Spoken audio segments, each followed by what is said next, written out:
आज का अर्जुन को गीता का संदेश। इस प्रेरणात्मक ऑडियो बुक का नरेटर और पब्लिशर है स्वीट ऑडिबल। प्रस्तावना। जीवन के मोड़ पर। भगवद गीता कोई प्राचीन ग्रंथ नहीं है जिसे पढ़कर भुला दिया जाए। ये एक जीवंत स्वर है, शाश्वत और अनादि। ये केवल कुरुक्षेत्र के युद्ध भूमि के योद्धाओं से ही नहीं बोलती, बल्कि आज के हर युवा से संवाद करती है जो आधुनिक जीवन की चुनौतियों से जूझ रहा है।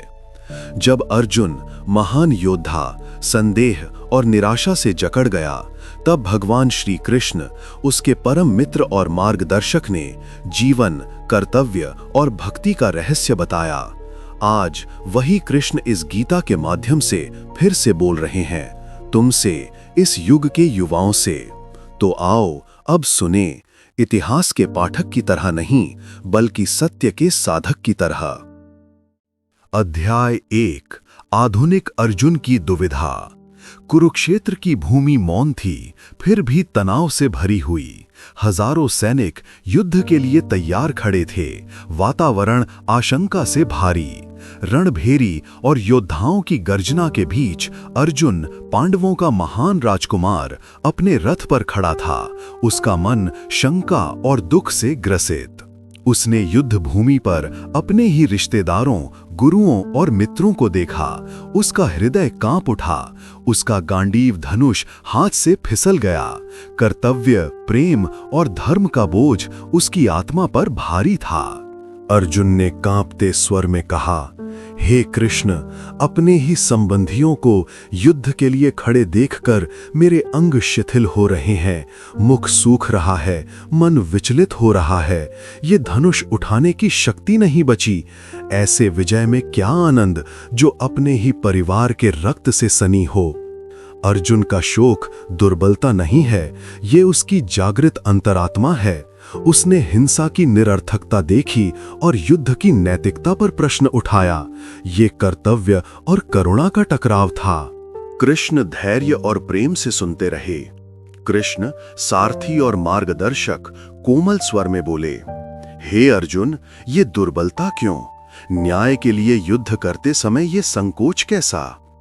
अर्जुन ने हृदय खोलकर कहा, मुझे केवल विनाश दिखता है। मेरे अपने ही संबंधी मृत्यु के मार्ग पर खड़े हैं। ऐसी विजय में मुझे आनंद नहीं दिखता। मैं अपने गुरुजनों, बड़ों और मित्रों पर अस्त्र कैसे उठा सकता हूं? यहीं से गीता का सार आरंभ होता है।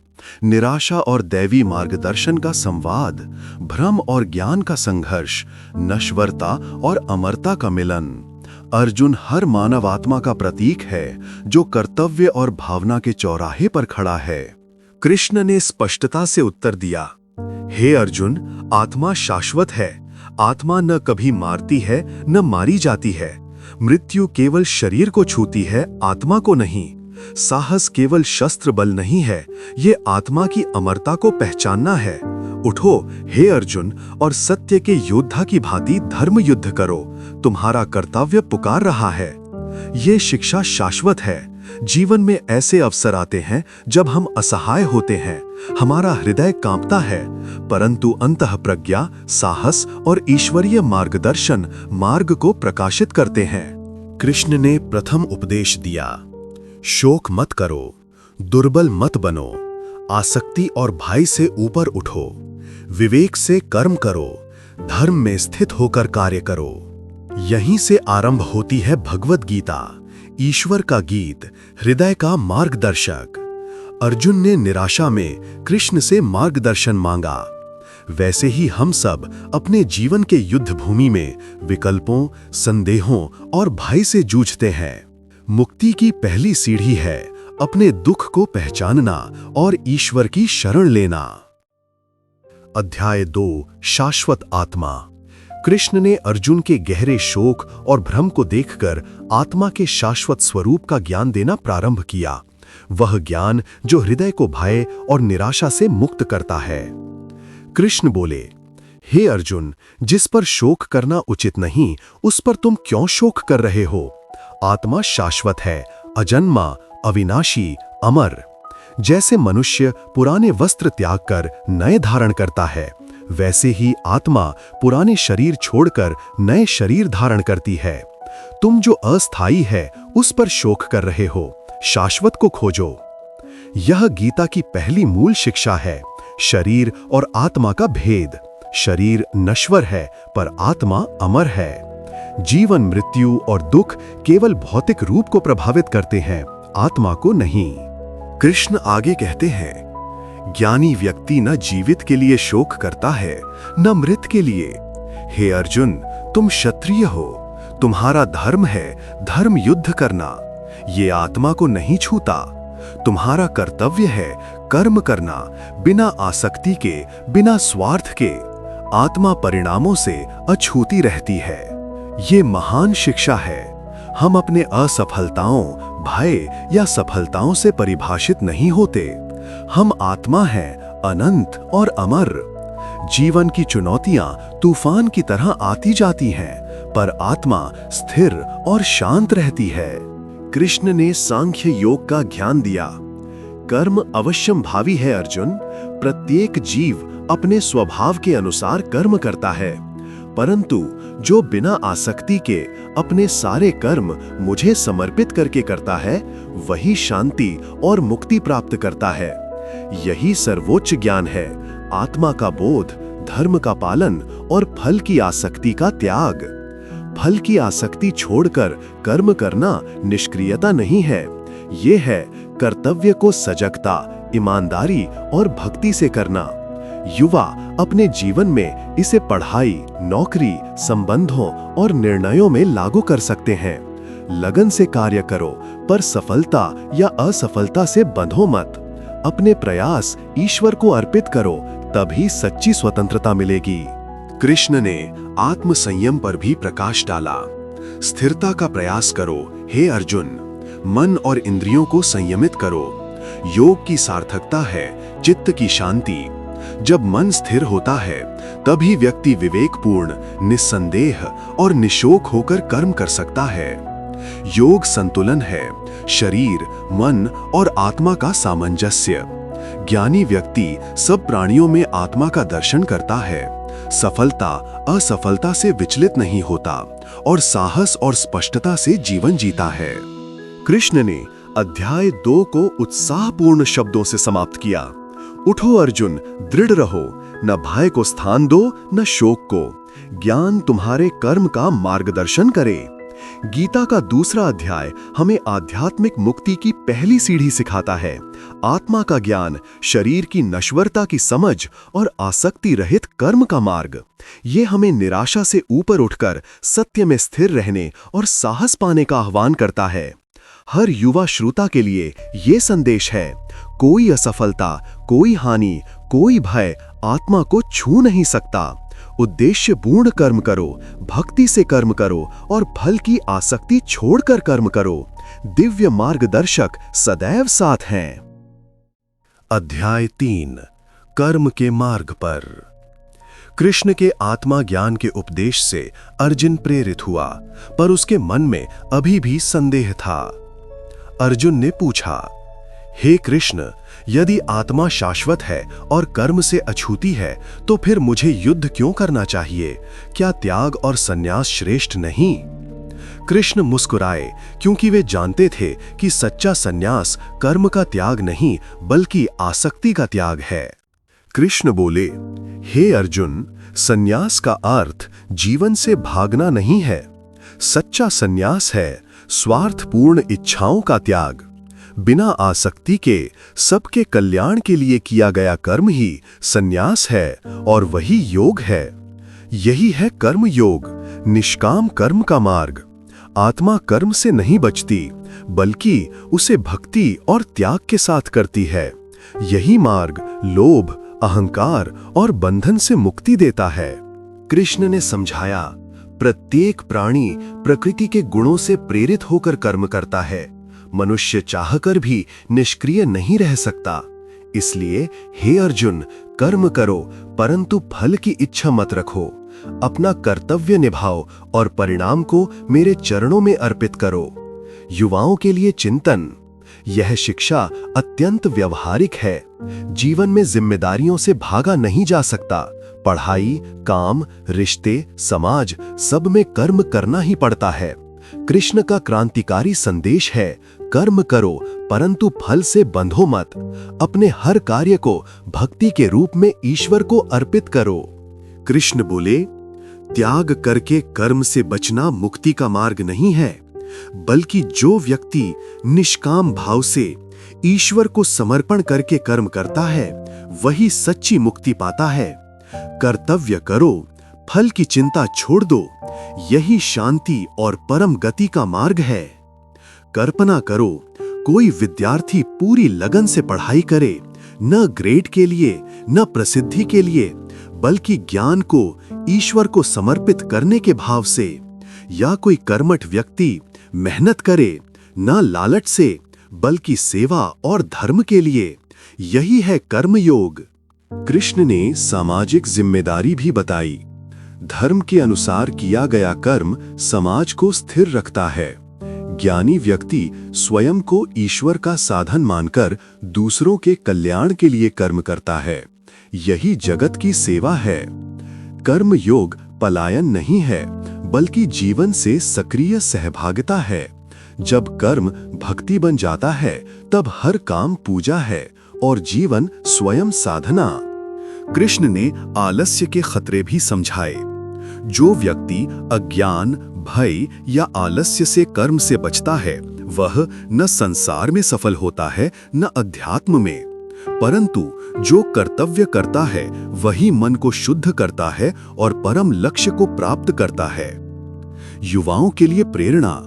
यह संदेश सीधा है, निष्क्रिय मत रहो। आलस्य, टाल मटोल और जिम्मेदारी से बचना आत्मा को बांधता है। जीवन में सक्रिय रहो, दूसरों की सेवा करो, अपने कर्म को ईश्वर को अर्पित करो, तब साधारण जीवन भी आध्यात्मिक प्रगति बन जाता है।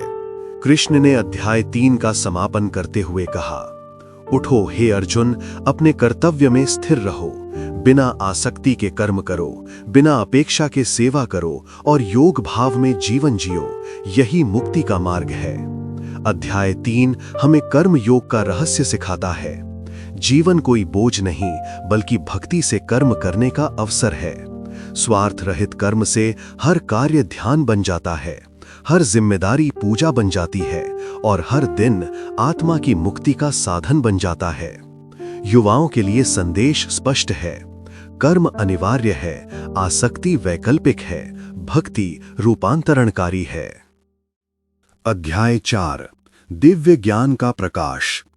अब कृष्ण ने अर्जुन को एक गहन रहस्य बताया, ज्ञान और कर्म की एकता तथा दैवीय ज्ञान की शक्ति। कृष्ण बोले, हे अर्जुन, मैंने ये कर्म योग सूर्य देव विवस्वान को सिखाया था। उन्होंने इसे मनु को दिया और मनु ने इसे अपनी परंपरा में आगे बढ़ाया, पर समय के साथ ये ज्ञान लुप्त हो गया। आज मैं इसे तुम्हें इसलिए दे रहा हूं क्योंकि तुम मेरे भक्त और मित्र हो। यह अध्याय दैवीय ज्ञान की शाश्वत धारा को प्रकट करता है। जब मानवता को मार्गदर्शन की आवश्यकता होती है, तब ये ज्ञान पुनः अवतरित होता है। कृष्ण केवल अर्जुन के शिक्षक ही नहीं, वे सब प्राणियों के सनातन मार्गदर्शक हैं। ज्ञान कभी नष्ट नहीं होता। जब आत्मा तैयार होती है, तब वह पुनः प्रकाशित होता है। कृष्ण ने कर्म और संन्यास का भेद समझाया।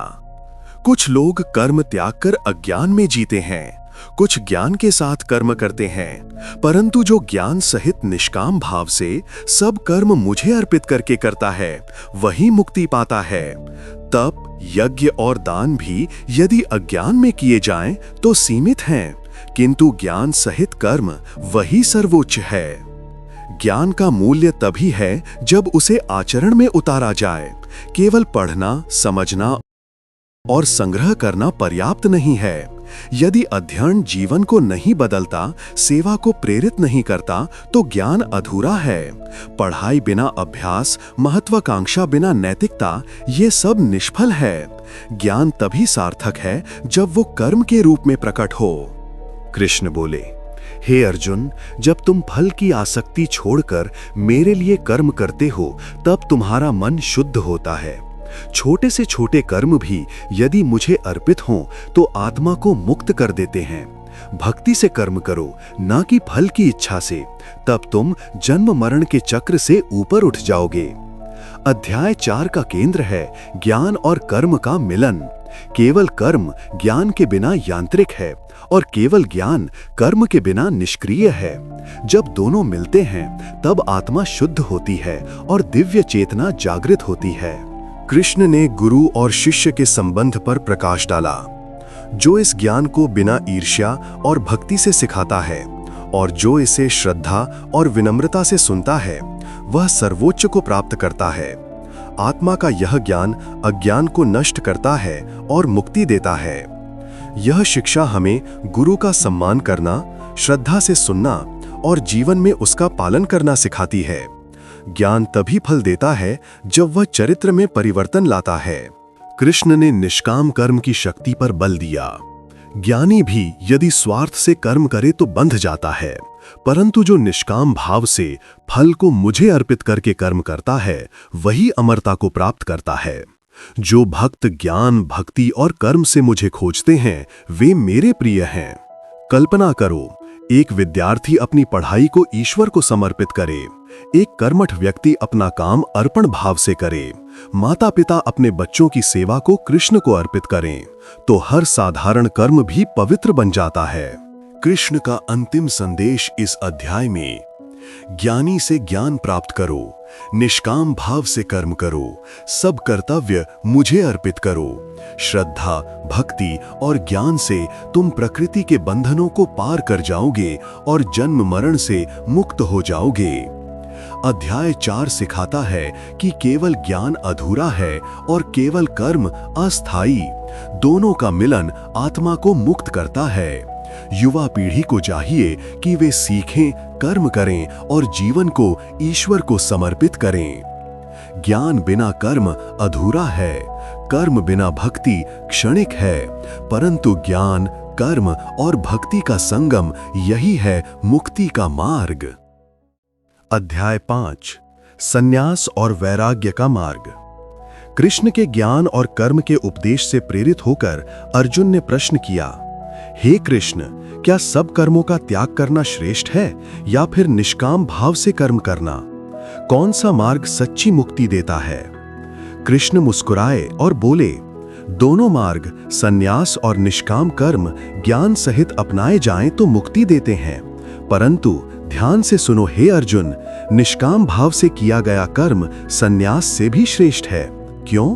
क्योंकि सन्यासी भी जीवित रहने के लिए कुछ न कुछ कर्म करता ही है, पर जब कर्म त्याग और समर्पण भाव से किए जाते हैं, तभी आत्मा पूर्ण शुद्ध होती है। सन्यास का अर्थ पलायन नहीं है, सच्चा सन्यास है स्वार्थ और इच्छा का त्याग। जीवन में कर्म अनिवार्य है, काम, कर्तव्य, परिवार, समाज, परंतु यदि ये सब ईश्वर को समर्पण भाव से बिना फल की आसक्ति के किया जाए तो वही सन्यास का शुद्ध रूप है। कृष्ण ने अंतर स्पष्ट किया, हे अर्जुन, सन्यासी स्वयं को परमात्मा का सेवक मानता है। निष्काम कर्म योगी स्वयं को ईश्वर का साधन मानकर हर कर्म उसे अर्पित करता है। दोनों ही आसक्ति से मुक्त हैं, परंतु कर्म योगी संसार का हित भी करता है और स्वयं भी मुक्ति पाता है। ये जीवन का व्यावहारिक मार्ग है। पढ़ाई, काम और जिम्मेदारियां छोड़ना सन्यास नहीं है, बल्कि निष्काम भाव से सेवा और समर्पण के साथ कर्तव्य निभाना ही सच्चा योग है। माता पिता की सेवा करो, गुरु और समाज की सेवा करो, बिना स्वार्थ, बिना मान सम्मान की इच्छा के। यही है शुद्ध कर्म। कृष्ण ने संतुलन पर बल दिया, हे अर्जुन, इच्छा का त्याग करो पर कर्म का नहीं। कर्तव्य करो न फल के लिए बल्कि मेरे सेवा रूप में। जो व्यक्ति सफलता और असफलता में समान रहता है, वही योगी है, वही प्रिय है, वही मुक्त है। संतुलन ही कुंजी है। आज का युवा निरंतर दबावों में जीता है। पढ़ाई, परीक्षा, नौकरी, तुलना। कृष्ण सिखाते हैं, केवल प्रयास पर ध्यान दो, परिणाम पर नहीं। समर्पण से कार्य करो, फल ईश्वर पर छोड़ दो। सफलता और असफलता क्षणिक है, पर भक्ति और समर्पण शाश्वत है। कृष्ण ने योगी के गुण बताए। सच्चा योगी सबको समान दृष्टि से देखता है। मित्र, शत्रु और अपरिचित सभी को समान मानता है। वह आसक्ति, भय और क्रोध से मुक्त होता है। उसका मन शांत होता है, हृदय करुणामय होता है और इंद्रियां संयमित होती हैं। ऐसा योगी मुझ में स्थित होता है और शाश्वत शांति को प्राप्त करता है। संन्यास का सार है भीतर की स्वतंत्रता। सच्चा योगी दुनिया से दूर नहीं भागता, बल्कि अहंकार, वासना और आसक्ति से मुक्त रहता है। वह परिवार, काम और समाज में रहते हुए भी अंतरात्मा से सन्यासी होता है, क्योंकि उसका हर कार्य ईश्वर को अर्पित होता है। कृष्ण ने अध्याय 5 का समापन करते हुए कहा, जो निष्काम भाव से श्रद्धा और भक्ति के साथ कर्म करता है, वो मुझे प्राप्त करता है। वो कभी खोता नहीं, कभी नष्ट नहीं होता। संन्यास और निष्काम कर्म दोनों भक्ति में एक हो जाते हैं। उठो अर्जुन, अपने कर्तव्य को समर्पण भाव से करो, तुम सब बंधनों से मुक्त हो जाओगे। अध्याय 5 हमें सिखाता है कि जीवन से भागना मुक्ति नहीं है। सच्चा मार्ग है कर्तव्य करना, परंतु बिना स्वार्थ और बिना आसक्ति के। सेवा और समर्पण से ही कर्म पूजा बनता है और जीवन योग बन जाता है। युवा पीढ़ी के लिए संदेश है, कर्तव्य निभाओ, फल का त्याग करो, समर्पण से जियो।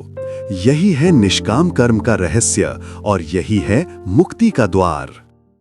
अध्याय 6, आत्मनियंत्रण की शक्ति। अब कृष्ण ने आध्यात्मिक जीवन के एक अत्यंत महत्वपूर्ण अंग पर ध्यान केंद्रित किया। ध्यान, वो साधना जो मन, हृदय और आत्मा को परमात्मा से जोड़ती है। कृष्ण बोले, हे अर्जुन, योगी वही है जो भक्ति से कर्तव्य करता है, इंद्रियों को वश में रखता है और निरंतर ध्यान का अभ्यास करता है। ध्यान वह पुल है जो निष्काम कर्म को आत्मा की शाश्वत शांति से जोड़ता है। योगी सभी प्राणियों में परमात्मा को देखता है और सभी प्राणियों को परमात्मा में। ध्यान केवल मौन बैठना नहीं है, यह जीवन जीने की कला है। जागरूकता से जीना, इंद्रियों को संयमित करना, आसक्ति रहित होकर कर्म करना, यही सच्चा ध्यान है। युवा पीढ़ी के लिए ध्यान मन को शांत करने, उद्देश्य पर केंद्रित रहने और आंतरिक शक्ति को जागृत करने का साधन है। कृष्ण ने ध्यान का अभ्यास बताया। योगी को एक शांत और स्वच्छ स्थान पर बैठना चाहिए। शरीर को सीधा रखकर मन को स्थिर करके मुझ पर ध्यान लगाना चाहिए। यदि विचार भटकें तो उन्हें धीरे धीरे वापस परमात्मा पर केंद्रित करो। जब मन स्थिर हो जाता है तब शांति, स्पष्टता और मुक्ति प्राप्त होती है। यह व्यवहारिक मार्गदर्शन है। आसन, वातावरण और एकाग्रता महत्वपूर्ण है, परंतु केवल विधि ही पर्याप्त नहीं। ध्यान का मूल है भक्ति। पढ़ाई में सजग रहना, काम में एकाग्र रहना, सत्य बोलना, ये सब भी ध्यान के रूप हैं। जब हर कार्य जागरूकता और ईश्वर स्मरण से किया जाए तो जीवन स्वयं ध्यान बन जाता है। कृष्ण ने संतुलन पर बल दिया। योग का अर्थ न तो संसार से पलायन है, न भोग में डूबना। योग है संतुलन। मध्यम रूप से खाओ, सो, काम करो और विश्राम करो। संतुलन में ही सामंजस्य है। अत्यधिक लिप्तता या अत्यधिक त्याग दोनों ही मन को अस्थिर करते हैं, पर संतुलन स्थिरता देता है। आज की भागदौड़ भरी जिंदगी में युवा अक्सर असंतुलन का शिकार होते हैं। कभी अत्यधिक काम, कभी अत्यधिक मनोरंजन, कभी अनियमित जीवन। कृष्ण सिखाते हैं, अपनी आदतों को नियंत्रित करो, दिनचर्या को संयमित करो और ध्यान को जीवन का अंग बनाओ। यही योगी का मार्ग है। कृष्ण बोले, योगी मित्र और शत्रु, सुख और दुख, सफलता और असफलता सभी को समान दृष्टि से देखता है। वो अहंकार से मुक्त होता है और हर कर्म मुझे अर्पित करता है। वही सच्चा योगी है। समान दृष्टि ध्यान का हृदय है। योगी परिस्थितियों के साथ नहीं डगमगाता, उसका मन स्थिर रहता है। युवा पीढ़ी को धैर्य, करुणा और संतुलन का अभ्यास करना चाहिए। सबका सम्मान करो, सबको समान दृष्टि से देखो, यही मन को शांति देता है।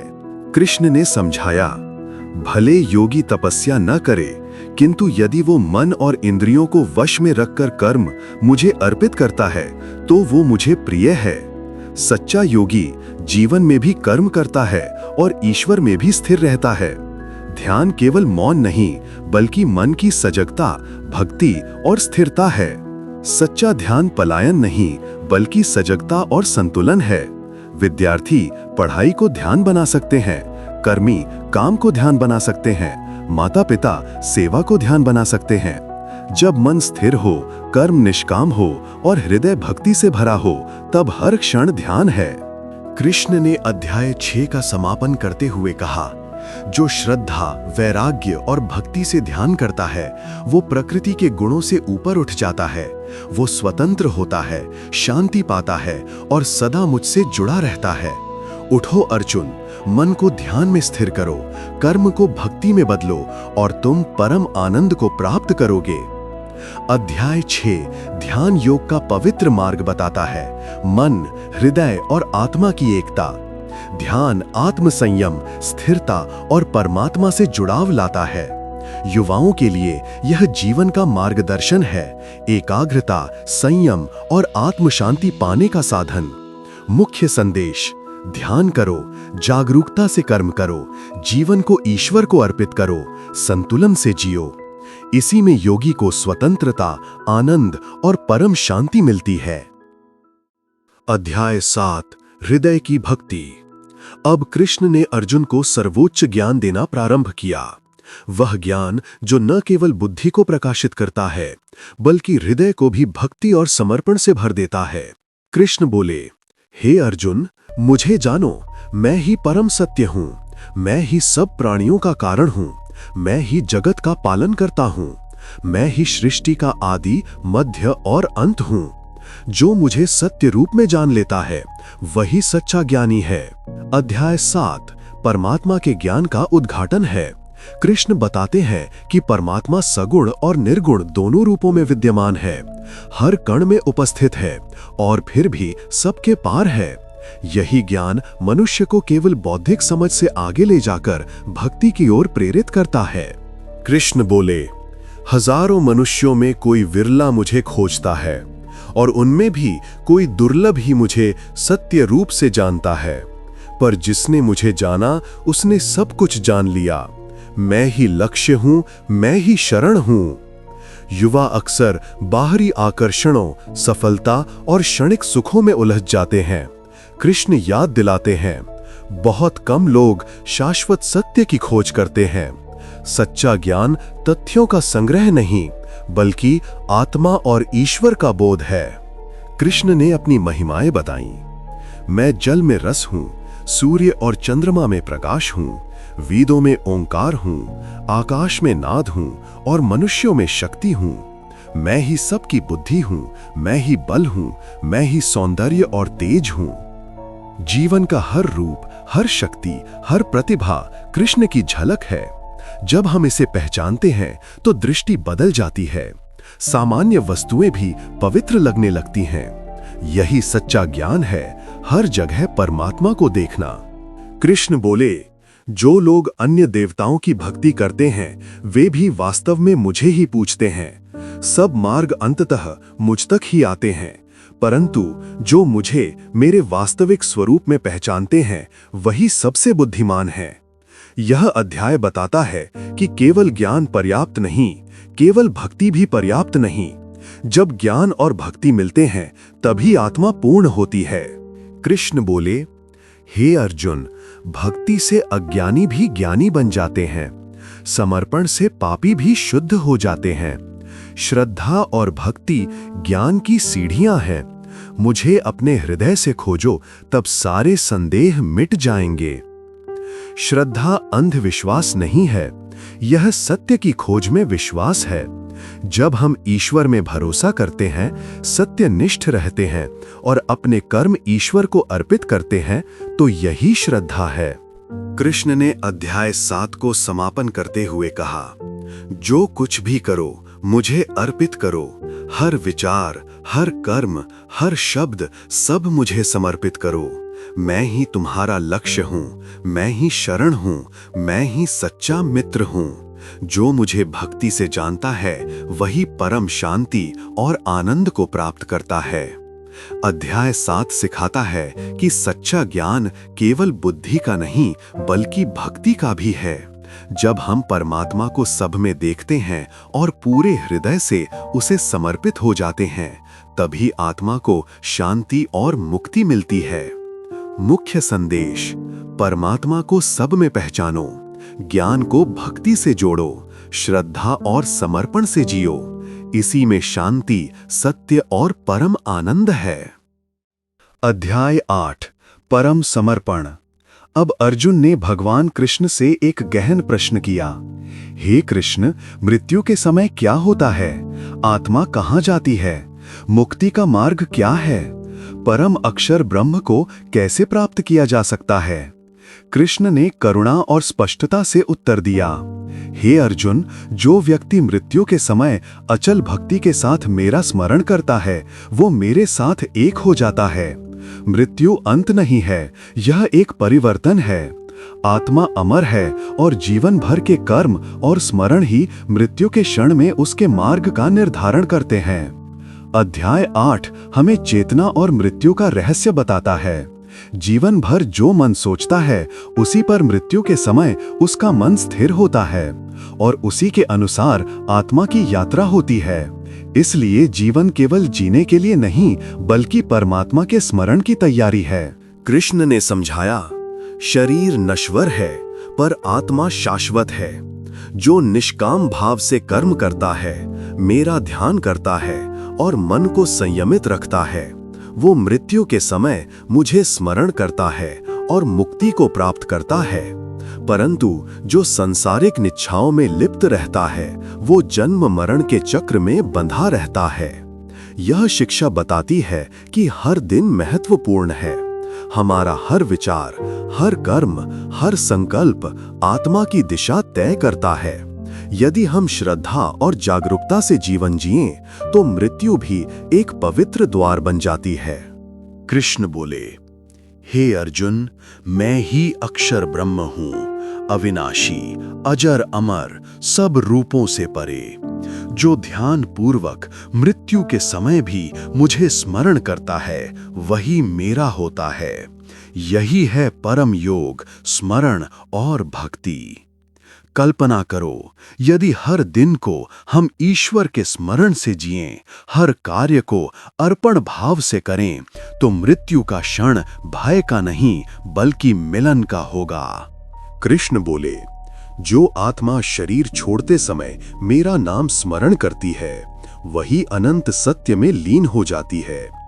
मृत्यु के समय मन यदि भटक जाए, तो आत्मा पुनः संसार में लौट आती है। इसलिए जीवन भर भक्ति का अभ्यास करो, ताकि अंतिम क्षण में भी केवल मैं ही तुम्हारे स्मरण में रहूं। युवा पीढ़ी के लिए यह एक गहरा संदेश है। जीवन केवल वर्तमान सुख सुविधा के लिए नहीं है, यह आत्मा की तैयारी है। हर दिन आत्म संयम, सेवा, भक्ति और स्मरण का अभ्यास ही अंतिम क्षण में मुक्ति का मार्ग बनता है।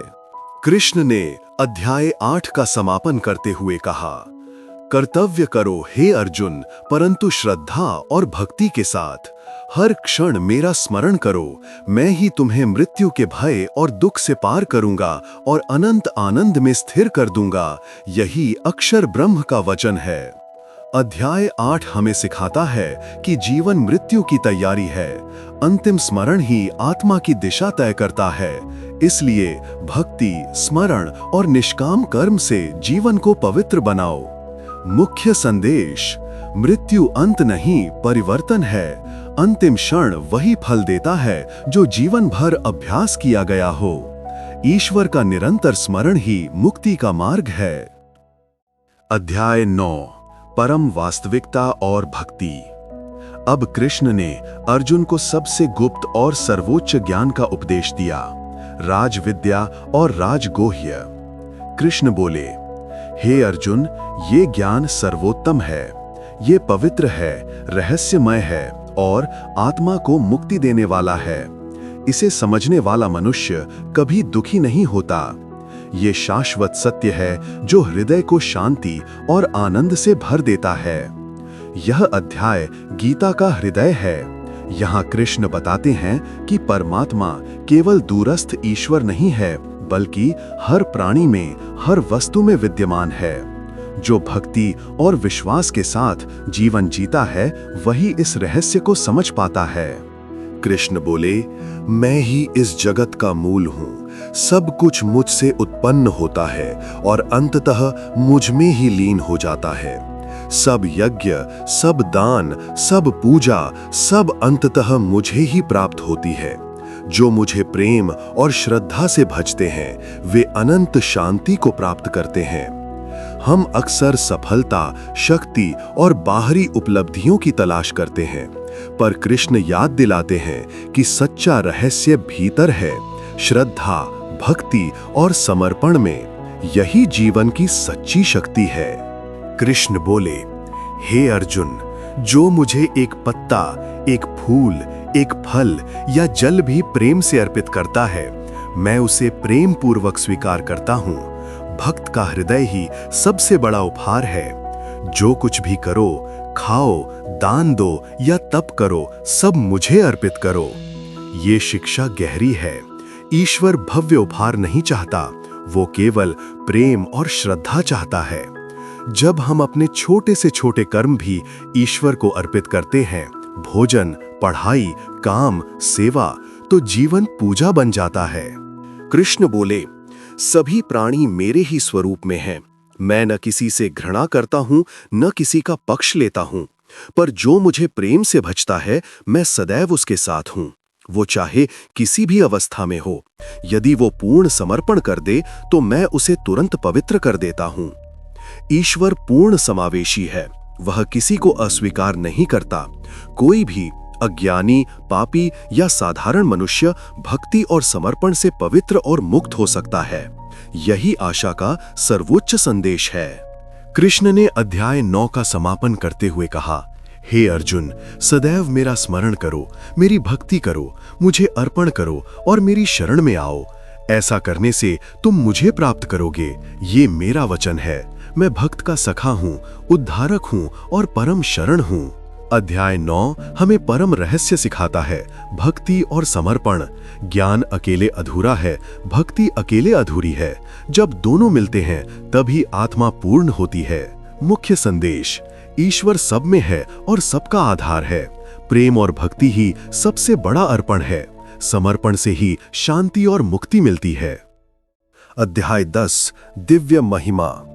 अब कृष्ण अपने दिव्य रूप और इस संसार में अपनी महिमा के चिन्ह प्रकट करते हैं, जो श्रद्धा, भक्ति और साहस को उत्पन्न करते हैं। कृष्ण कहते हैं, हे अर्जुन, मैं सृष्टि का स्रोत हूं, मैं शक्तिशाली का बल हूं, मैं ज्ञानी का ज्ञान हूं, मैं समृद्ध का वैभव हूं। संसार की सभी महानता, सुंदरता, शक्ति और साहस केवल मेरी दिव्य महिमा का प्रतिबिंब हैं।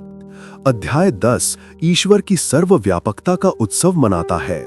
कृष्ण सिखाते हैं कि दिव्यता दूर नहीं है, ये हर प्रतिभा, कौशल और गुण में प्रकट होती है।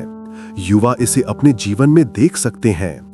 साहस जो चुनौतियों का सामना करता है, बुद्धि जो समस्याओं का समाधान करती है, प्रेम जो दूसरों की देखभाल करता है, ये सब कृष्ण की अभिव्यक्तियां हैं। कृष्ण आगे कहते हैं, मैं पृथ्वी में सुगंध हूं, मैं अग्नि की चमक हूं, मैं सभी प्राणियों का जीवन हूं, मैं ओम का उच्चारण हूं, मैं सभी आध्यात्मिक मार्गों का लक्ष्य हूं, भक्त का शाश्वत मित्र हूं। जान लो कि सभी महान पुरुष, सभी पुण्य कर्म, सभी असाधारण कार्य मेरी विभूतियां हैं। ये अध्याय आत्मविश्वास, भक्ति और श्रद्धा को प्रेरित करता है। अपने आप में और दूसरों में दिव्यता को पहचानो। हर साहसिक, दयालु और रचनात्मक कर्म कृष्ण की शक्ति का प्रतिबिंब है। युवाओं के लिए संदेश, अपनी प्रतिभाओं का सम्मान करो, उनका निस्वार्थ प्रयोग करो और हर जगह ईश्वर को देखो। कृष्ण मानव जीवन में अपनी महिमा बताते हैं। संतों में मैं व्यास हूँ, राजाओं में मैं भरत हूँ, योद्धाओं में मैं अर्जुन हूँ, शब्दों में मैं दिव्य ध्वनि हूँ, यज्ञों में मैं ज्ञान का यज्ञ हूँ, विज्ञानों में मैं आत्मा का विज्ञान हूँ।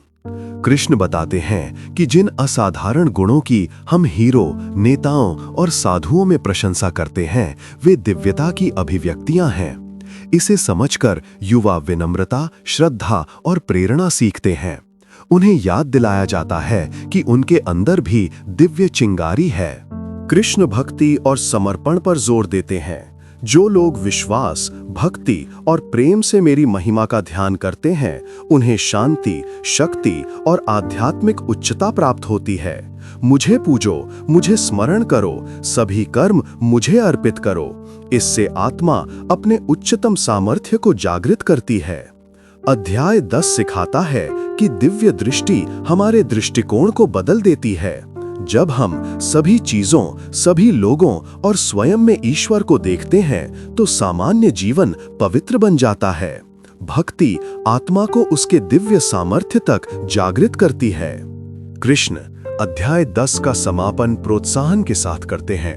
अर्जुन, जान लो कि मैं सभी महानता का सार हूं, सभी विभूतियों का स्रोत हूं और साहस और ज्ञान का शाश्वत स्रोत हूं। जो मेरी विभूतियों को पहचानते हैं और प्रेम से मुझे पूछते हैं, वे मेरे भक्त बन जाते हैं। निर्भय और समर्पित वे पूर्णता, संतोष और शाश्वत आनंद प्राप्त करते हैं। अध्याय 10 श्रद्धा, भक्ति और साहस को प्रेरित करता है। कृष्ण की दिव्य महिमा को सभी सृष्टि और अपने भीतर पहचानकर युवा विनम्रता, श्रद्धा और उद्देश्य सीखते हैं। हर प्रतिभा, उपलब्धि और गुण ईश्वर को देखने और कृतज्ञता अर्पित करने का अवसर है। मुख्य शिक्षा, सभी चीजों में ईश्वर को पहचानो, जीवन में दिव्य महिमा का उत्सव मनाओ और भक्ति के साथ कार्य करो। इस दृष्टिकोण में जीवन पवित्र बन जाता है और आत्मा अपने उच्चतम सामर्थ्य को प्राप्त करती है। आज का अर्जुन को गीता का संदेश सुनने के लिए धन्यवाद। इस प्रेरणात्मक ऑडियो बुक का नरेटर और पब्लिशर है स्वीट ऑडिबल।